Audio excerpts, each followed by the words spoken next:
Le Sénégal d'hier, un pays modèle dans une Afrique conquérante, partie intégrante des grands empires et royaumes d'Afrique de l'Ouest du XIIe siècle à l'arrivée des premières puissances coloniales.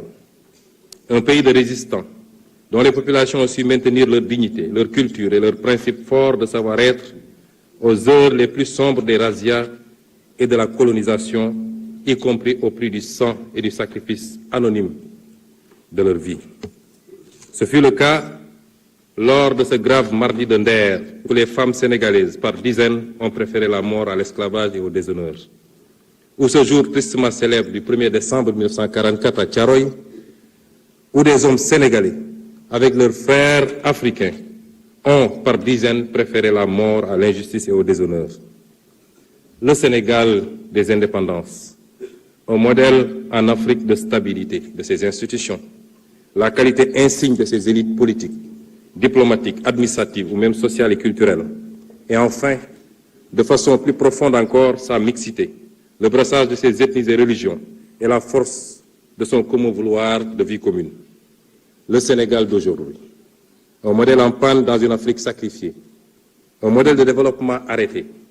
64 ans après son indépendance, le Sénégal est resté enfermé dans le modèle économique colonial, exportant ses matières premières, or, poissons, arachides, phosphate, zircon, pétrole et bientôt gaz, avec peu de valeur ajoutée et important les produits finis. L'énorme déficit de la balance commerciale de l'ordre de 5 300 milliards en 2023, presque 30% du PIB, qui se creuse d'année en année, montre combien notre économie est aujourd'hui peu compétitive. Cela s'est traduit par une croissance trop faible et trop fragile. La croissance annuelle moyenne de 1960 à 2023 a été seulement de 3,1%, face à une population qui a augmenté en moyenne de 2,7% par année. Le revenu réel par habitant n'a jamais décollé, et les Sénégalais sont aujourd'hui quasiment au même niveau de revenu qu'au moment de l'indépendance, voire plus pauvres, si l'on tient compte de toutes les richesses qui s'expatrient avec les revenus des investissements des groupes étrangers. Cette faible croissance est par ailleurs concentrée sur quelques zones du territoire, notamment le triangle Dakar-Thiès-Mbour. Au final, la triste réalité des chiffres depuis l'indépendance montre que notre pays est enfermé dans un cercle vicieux de sous-développement et de pauvreté, avec des matières premières locales peu valorisées, un secteur privé national qui ne décolle pas, des filières peu compétitives, une croissance structurellement faible et fragile et un territoire national peu aménagé et pauvre. Un modèle social en crise aiguë, avec notamment une jeunesse désabusée, sans perspective dans son propre pays. Chaque année, le nombre d'emplois formels créés est très largement inférieur au nombre de jeunes arrivant sur le marché du travail. Une justice où l'action de quelques-uns a fait perdre la confiance de presque tous. Une école où l'on désapprend bien souvent et où l'on déséduque encore plus. Un modèle démocratique fortement fragilisé, qui a su rester debout grâce à la résilience des millions de Sénégalais, d'Est en Ouest, du Nord au Sud. Notre peuple, notre précieuse démocratie a vacillé, mais elle a tenu. Dieu merci. Hommage au peuple sénégalais, en particulier à sa jeunesse, pour la lutte qu'il a menée pour préserver ce modèle démocratique. Cette force vitale pour la résistance démocratique. Chers jeunes, chers concitoyens, nous devons désormais la mobiliser pour le développement du pays. Toutes ces régressions que je viens d'énumérer de notre pays s'illustrent de la manière la plus dramatique dans la situation que nous avons héritée du régime sortant. Je m'en vais vous faire en quelques lignes l'état des lieux et les mesures immédiates de redressement, puisque le programme ou les projections que je vous ferai plus tard ont déjà démarré depuis 8 mois. Monsieur le Président de l'Assemblée nationale, honorables députés, les actes que le Président de la République a posés depuis sa prise de fonction manifestent clairement ce tournant que notre nation se doit de prendre pour restaurer le crédit de l'État et de l'administration publique devant le peuple, ainsi que pour redresser toutes les dérives précitées. En effet, dès sa prise de fonction, il a chargé le gouvernement de mettre en place un plan d'action d'urgence dans l'attente de l'adoption du nouveau référentiel des politiques économiques et sociale.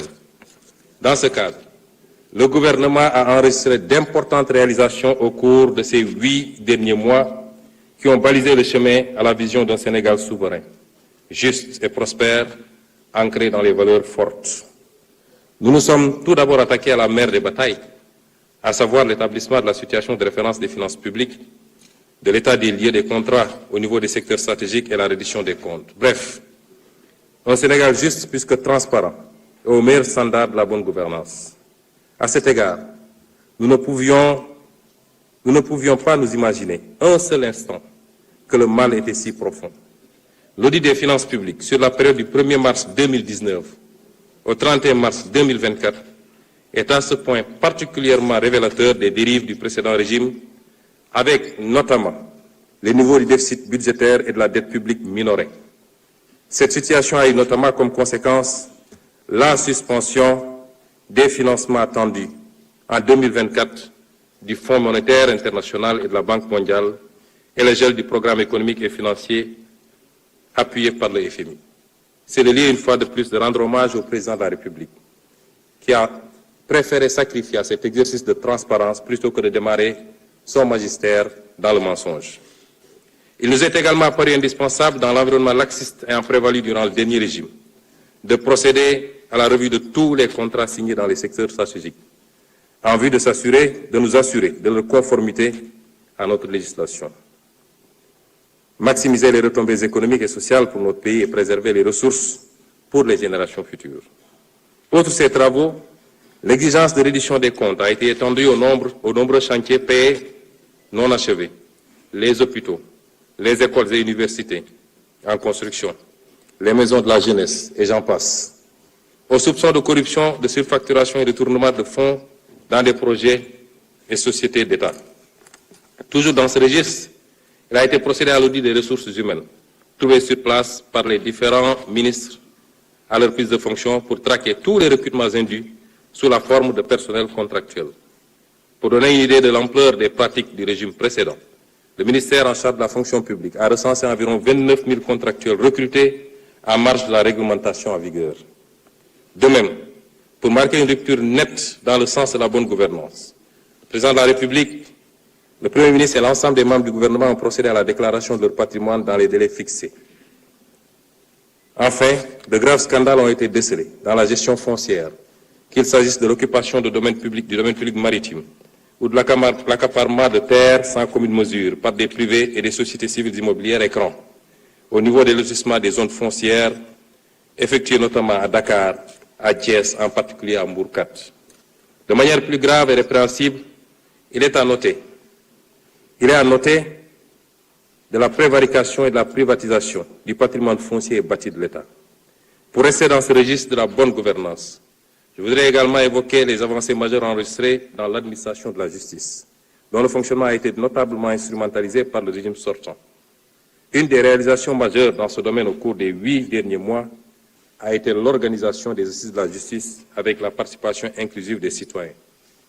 Les autres réalisations ou initiatives lancées ont trait à la protection des lanceurs d'alerte, la modernisation de l'administration pénitentiaire et la prise en charge judiciaire des dossiers des victimes de la période préélectorale.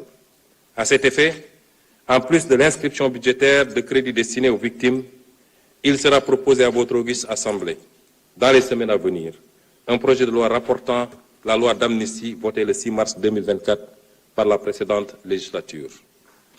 Pour que toute la lumière soit enfin faite et les responsabilités établies de quelque bord qu'elles se situent. Il ne s'agit pas ici de chasse aux sorcières, encore moins de vengeance, car aucun sentiment de revanche ne nous anime. Loin de là, il s'agit simplement de justice, pilier sans lequel aucune paix sociale ne peut être garantie. Monsieur le Président de l'Assemblée nationale, honorables députés, la vision d'un Sénégal souverain a été prise en charge dès la formation du gouvernement, avec notamment l'exigence de défendre en tout premier lieu les intérêts du Sénégal et de ne plus jamais nous laisser dicter notre conduite dans la gestion des affaires publiques et la défense du citoyen sénégalais.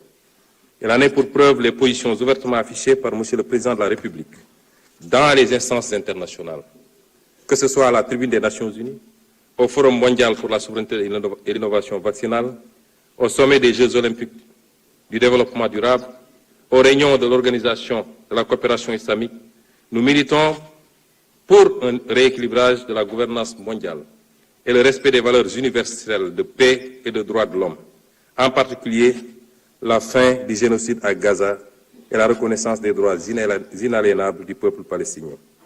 Au demeurant, au plan interne, la célébration du 80e anniversaire du massacre des tirailleurs sénégalais à Thiaroye, le 1er décembre 1944, a été l'occasion d'affirmer notre exigence de souveraineté dans le rétablissement des faits, tronqués, maquillés et cachés depuis 80 ans. Le non-renouvellement à l'expiration de son délai, le 17 novembre 2024, des accords de pêche qui lient le Sénégal à l'Union européenne marque également notre volonté unilatérale de défendre les intérêts de notre pêche artisanale, de notre armement national et de notre industrie locale de pêche. Concernant la souveraineté monétaire de l'Union monétaire ouest-africaine, notre gouvernement a eu des échanges avec la BCEAO sur l'état et les perspectives de mise en œuvre de la réforme du franc CFA. S'agissant de la souveraineté en matière de défense, le président de la République a annoncé la fermeture prochaine des bases militaires étrangères au Sénégal. De toutes les bases militaires au Sénégal. Enfin, pour ce qui est de la politique étrangère du Sénégal, de nouvelles bases ont été jetées, à savoir le retour à l'orthodoxie dans la représentation diplomatique sénégalaise à l'étranger, avec l'accréditation de diplomates de carrière ainsi que le focus mis sur le renforcement des liens de coopération avec les pays africains. Monsieur le Président de l'Assemblée nationale, honorables députés, le renouveau du Sénégal au plan intérieur et extérieur ne peut réussir sans une administration publique efficace et dotée d'éthique et de déontologie, ainsi que des sociétés publiques et parapubliques régies par une stricte gouvernance financière. Cela a été martelé par le Président de la République et suivi d'action. À l'issue du premier Conseil des ministres, avec sa lettre du 8 avril 2024, transmise individuellement à chaque agent de l'État pour les inviter à la droiture, la probité et l'exemplarité, toujours au travers des principes du Jubal et du Jubbanti. Nous avons écouté et compris, Monsieur le Président de l'Assemblée nationale, honorables députés, la demande citoyenne pour une meilleure gouvernance du pays. Mais nous avons également accordé une priorité au cours des 8 derniers mois à la demande sociale des Sénégalais qui veulent une meilleure qualité de vie. À cet égard, nous nous sommes attaqués à la vie chère en mettant en place, dès le mois de juin 2024, dans un contexte de finances publiques en détresse, des mesures de réduction des prix de denrées de première nécessité. Concernant le coût du carburant et de l'électricité, les mesures utiles ont été prises pour le rétablissement de l'orthodoxie dans la passation des marchés d'approvisionnement en hydrocarbures et la diversification de leurs sources. S'agissant du cadre de vie des Sénégalais, notre gouvernement a engagé depuis le mois d'avril de fortes initiatives pour la gestion des inondations et les crues, pour le fonctionnement régulier du ramassage des ordures par l'appurement des arriérés.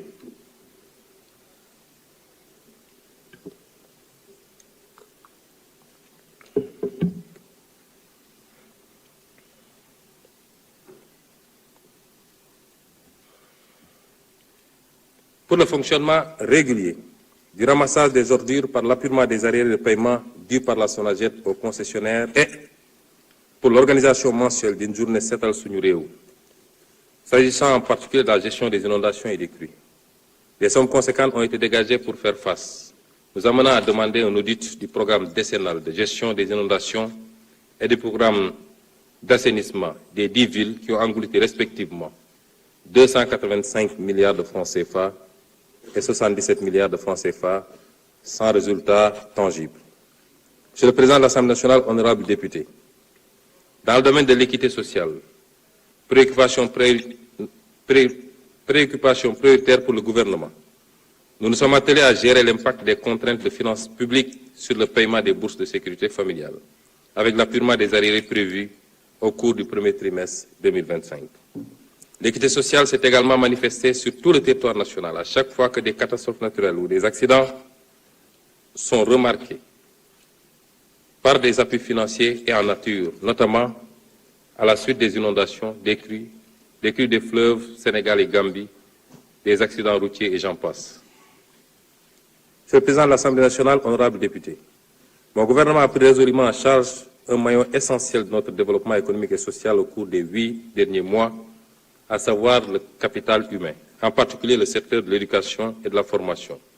2 conseils interministériels ont été consacrés à la préparation des examens au concours ainsi qu'à la rentrée scolaire. D'importantes décisions ont été prises à l'issue de ces conseils, parmi lesquelles la résorption du déficit d'enseignants, l'élimination progressive des abris provisoires, la prise en charge de la problématique du défaut de pièces d'état civil des élèves, le paiement des primes et indemnités d'examen. Mon gouvernement se préoccupe fortement des taux d'échec élevés du CFE, 34,5%, au BFM, 26% et au baccalauréat, 49,5%. Cela signifie qu'une proportion significative de nos enfants quittent l'école sans diplôme correspondant à leur cycle scolaire. Nous devons y remédier. Dans le domaine de l'enseignement supérieur, le défi majeur en cours de prise en charge est la transformation systématique du secteur avec la mise en place imminente d'un comité de pilotage chargé de proposer au président de la République des mesures pertinentes. À cette fin, d'ores et déjà, les actions requises pour le rétablissement du calendrier universitaire et la pacification de l'espace universitaire ont été engagées. Les actions en direction de la jeunesse et de la promotion de la citoyenneté n'ont pas été en reste depuis avril 2024 avec l'organisation des vacances agricoles, le repositionnement du service civique et du volontariat au niveau de la primature pour plus d'impact et la systématisation du concept armée-nation dans tous les domaines d'activité appropriés. Dans le domaine du sport, nous avons soutenu les compétitions dans les disciplines phares et pris résolument en charge l'organisation des Jeux olympiques de la jeunesse Dakar 2026. Dans le secteur de la santé, la préoccupation principale a été de garantir la continuité des services et la qualité de l'accueil dans les services hospitaliers, ainsi que de passer en revue le programme de construction d'hôpitaux qui souffre de beaucoup d'actes de mauvaise gestion et particulièrement de surfacturation énorme. Monsieur le Président de l'Assemblée nationale, honorables députés, notre gouvernement s'est appesanti également, au cours de ces 8 derniers mois, sur les problématiques d'approvisionnement en eau potable, les questions environnementales et les infrastructures de transport. Concernant l'approvisionnement en eau potable, nous avons fermement engagé la résolution des insuffisances dans la gestion de l'hydraulique rurale et urbaine, avec notamment des directives pour mettre un terme aux incongruences caractérisées de la traversée de zones rurales non desservies en eau potable par des canalisations d'eau destinées aux villes.